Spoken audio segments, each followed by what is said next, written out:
To'rtda mavjud bo'lgan ko'plab mahsulotlarni sizlarga tanishtirib o'tdik. Hozirda Turkmanistonda mahalla doirasida turli xildagi bizneslarimiz mavjud. Biznes maqsadida mahalla loyihasi mavjud.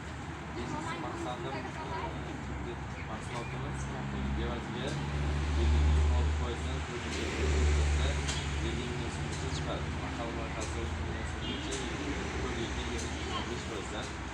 o'zini tadbirkorligini boshlamoqchi bo'lgan jismoniy shaxslarga ajratiladi.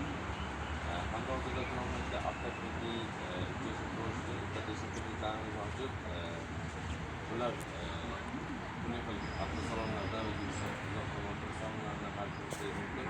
Yilligi 22.99%gacha boshlanish to'loviga qarab, kreditlarimiz esa 20 yilga yillik 17,5%dan ajratiladi.